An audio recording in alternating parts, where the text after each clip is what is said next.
सर्व शिक्षक आणि मुख्याध्यापक बंधूंना माझा नमस्कार। आज आपण विद्यांजली या पोर्टलवर माहिती कशी भरायची या व्हिडिओमध्ये पाहणार आहोत। चला तर सर्वप्रथम क्रोम ओपन करूया। या ठिकाणी क्रोम ओपन केल्यानंतर यामध्ये विद्यांजली पोर्टल असं टाईप करा। पहिलेच या ठिकाणी आपल्याला टॅब ओपन होईल विद्यांजली, त्यावरती क्लिक करायचं आहे। व्हिडिओ काळजीपूर्वक पहा, शेवटपर्यंत पहा। त्यानंतर पोर्टल ओपन होईल। मी अगोदर लॉग इन झालेलो आहे, त्यामुळे या ठिकाणी माझं या ठिकाणी डॅशबोर्ड दिसेल। मी प्रथम अगोदर माझं या ठिकाणी ओपन करून दाखवतो आणि मग लॉग आउट होऊन आपण सर्व प्रक्रिया पूर्ण पाहूया रजिस्ट्रेशन सहित। या ठिकाणी माझं लॉग इन झालेलं आहे। मी आता या ठिकाणी लॉग आउट होतो। पहा या ठिकाणी वरती ग्रीन बटन दिसतं, तुम्हाला त्या ठिकाणी लॉग इन दिसेल। या ठिकाणी मला डायरेक्ट प्रोफाईल दाखवते, म्हणजे गो टू डॅशबोर्ड असं दाखवत आहे। तर या ठिकाणी अशा पद्धतीने ओपन होईल। याचं ॲप पण आहे, ती स्क्रीनवर आपल्याला दाखवत आहे, ते इन्स्टॉलसुद्धा करू शकता तुम्ही। तर मी प्रथम लॉग आउट होतो, या ठिकाणी मी लॉग आउट झालेलो आहे। आता सर्वांना अशा पद्धतीने डॅशबोर्ड दिसायला लागेल, UDIS दिसेल, पासवर्ड दिसेल आणि कॅप्चा दिसेल। तर लॉग इन आपण शाळेचा UDIS कोड टाकायचा आणि लॉग इन विथ OTP त्याच्या खाली एक बॉक्स आहे, त्याला टिक मार्क करा। आणि त्याच्यानंतर आपला जे कॅप्चा असेल, कॅप्चा या ठिकाणी कॅपिटल लेटरमध्ये असतो, काही शब्द आणि अक्षर असतात, अंक असतात, ते बघून व्यवस्थित टाका। कॅप्चा सर्वांना एकच आहे, ही चांगली बाब आहे, बदलत नाही। कॅप्चा टाकल्यानंतर तुमचा मोबाईल नंबर UDIS प्लसला जो मोबाईल नंबर अटॅच आहे तो मोबाईल नंबर नंतर टाकायचा। या ठिकाणी बघा, अगोदर आपण UDIS टाकला आणि कॅप्चा टाकला, त्यानंतर OTP विथ लॉग इन असं केलेलं आहे। त्यानंतर मोबाईल नंबर आपला UDIS प्लसला जो असेल तुम्ही रजिस्ट्रेशन केलेला, ते रजिस्टर्ड मोबाईल नंबर या ठिकाणी तुम्ही रजिस्टर्ड मोबाईल टाकायचा आहे। या ठिकाणी माझा मोबाईल नंबर मी या ठिकाणी फिलअप करतो। यानंतर आपल्याला OTP, आपल्या जीमेलला पण OTP जातो आणि आपल्या मोबाईलवर SMS OTP स्वरूपात येतो। कॅप्चा मी टाकतो, तोपर्यंत OTP येईपर्यंत आपण कॅप्चा निरीक्षण करा, तोच कॅप्चा आहे। OTP आपल्याला आलेला आहे, तो OTP आपण इथं टाकूया। OTP आपण टाकून घेतलेला आहे, पाहू शकता। आता आपलं विद्यांजली पोर्टल ओपन झालेलं आहे। आपल्या शाळेचं नाव वरती हायलाइट दाखवत आहे, पहा, ZPPS गोडगेवस्ती बोथरा शाळेचा UDIS दिसेल। तर अशा पद्धतीचे डॅशबोर्ड आहे। आता आपल्याला कुठे काम करायचं या ठिकाणी पाहूया।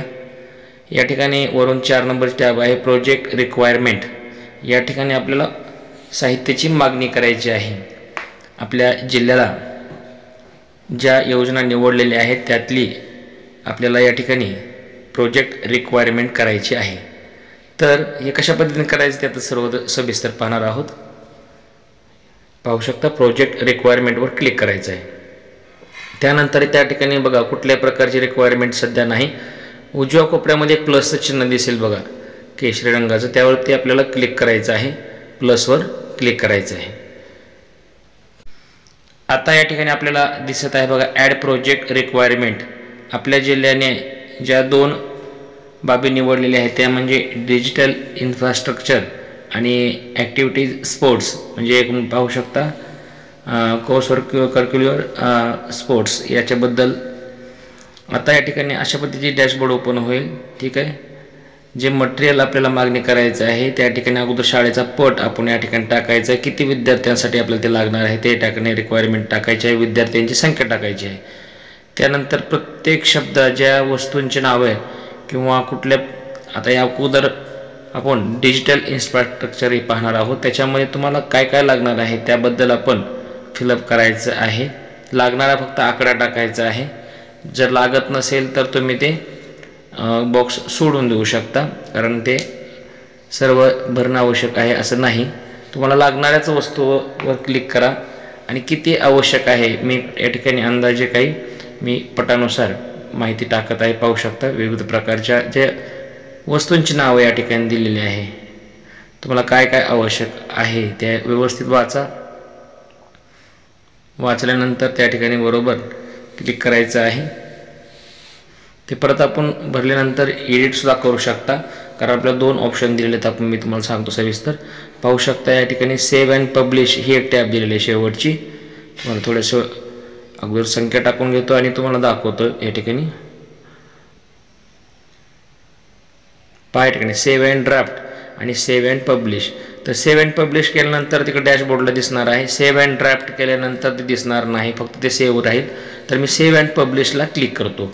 सेव्ह अँड पब्लिशच करायचं आहे. या ठिकाणी पाहू शकता एक रिक्वायरमेंट म्हणजे 2 जे जिल्ह्याने टॅब निवडलेले आहेत त्यातील आपल्याला त्यातील एक या ठिकाणी दिसायला. आता प्लस करायचं आहे वरती उजव्या कोपऱ्यात आणि परत दुसरे रिक्वायरमेंट आपली काय असेल तर ते आपल्याला मागणी करायची आहे. या ठिकाणी ती पाहू सुद्धा शकतो आपण की काय काय आपण मागणी केलेली आहे. ते आपल्याला आयकॉन दिसत आहे डोळ्याचं, त्याच्यावरती क्लिक करून हे अशा पद्धतीने डिजिटल इन्फ्रास्ट्रक्चर आपण जो घेतलेला आहे किंवा डिजिटल आपल्याला काय काय साहित्य लागणार आहे. तर आता दुसरी टॅब बघूया. या ठिकाणी पाहू शकता वरची आपण ॲक्टिव्हिटीज अँड स्पोर्ट्स याच्यामध्ये आपण पाहणार आहोत. अगोदर वरती पट टाकून घ्या, त्यानंतर पटापट व्यवस्थित वाचन करा आणि काय काय व्यवस्था लागणार आहेत ते सर्व या ठिकाणी व्यवस्थित काळजीपूर्वक आपल्याला फर्निचर असेल काय व्यवस्थित कॉम्प्युटर असतील लॅब असतील तुम्हाला काय वाचायचं आहे व्यवस्थित लागणारे वस्तूंची नावं आणि त्या ठिकाणी तुम्हाला किती संख्या लागणार आहे बाबा. आता या ठिकाणी पहिल्यांदाच बॅडमिंटन किट्स असं म्हटलेलं आहे. मग विद्यार्थी संख्येनुसार आपल्याला बॅडमिंटन किटला किती लागणार आहेत कारण आता स्पोर्ट्सबद्दल ही टॅब आपण भरत आहोत म्हणजे सगळं खेळाचं साहित्य वगैरे या ठिकाणी लागणार आहे. फुटबॉल वगैरे संख्या व्यवस्थित वाचून लिहा. जितके बाय संख्या भरले तितक्या संख्याचं साहित्य मिळेल असं काही नाही. हे जिल्हा ठरवेल आपल्या डिस्ट्रिक्ट लेवलवरून ठरवलं जाईल ती संख्येनुसार आणि कोणत्या शाळेला काय द्यायचं ते त्यानंतर ग्रँट मिळणार आहे त्याचं. ठीक आहे. तात्पुरते फक्त माहिती भरणं विद्यांजली पोर्टलवर आवश्यक आहे. ते आपण माहिती भरत आहोत. या ठिकाणी माहिती फिलअप करूया. त्यानंतर या ठिकाणी बघा माहिती भरलं आणि वरती पट लिहिणं आवश्यक आहे. पट जर तुम्ही टाकलं नाही तर पब्लिश ही टॅब ओपन ॲक्टिव्ह होत नाही. बघा या ठिकाणी सेव्ह अँड पब्लिशवर क्लिक केलं तर होत नाही कारण पट लिहिलं नाही. तर वरती आपल्याला विद्यार्थी रिक्वायरमेंट म्हणजे किती विद्यार्थ्यांना आपल्याला ते साहित्य लागणार आहे. तर मी या ठिकाणी माझं शाळेचा पट टाकतो. आता बघा या ठिकाणी save and publish he tab active झालेली आहे. आता या ठिकाणी बघा दोन्ही क्षेत्रातली म्हणजे जिल्ह्याने जे निवडलेले 2 टॅब आहेत त्या दोन्ही टॅबमधली माहिती आता या शाळेची भरली गेलेली आहे. तर अशा पद्धतीने सर्व मुख्याध्यापक आणि शिक्षकांनी काळजीपूर्वक आपल्या तंत्रज्ञान शिक्षकाच्या मदतीने विद्यांजली पोर्टलवर आपण ही माहिती तात्काळ भरून घ्यायची आहे. 20 तारखेपर्यंत भरणं आवश्यक आहे. ठीक आहे. अशा पद्धतीने भरलेल्या माहितीचा स्क्रीनशॉटसुद्धा आपण काढून आपल्या ग्रुपवर शेअर करू शकता. तर अशा पद्धतीने मित्रांनो व्हिडिओ आवडला तर नक्की लाईक आणि शेअर करा. सबस्क्राईब करा. आपल्या मुख्याध्यापक मित्रांना शेअर करा. अशा पद्धतीने माहिती भरलेली आहे. त्या हिरव्या टॅबवरती दिसते आयकॉन डोळ्याचा त्यावरती क्लिक करून आपण ती माहिती पाहू शकतो. चला भेटूया पुढच्या व्हिडिओमध्ये. धन्यवाद.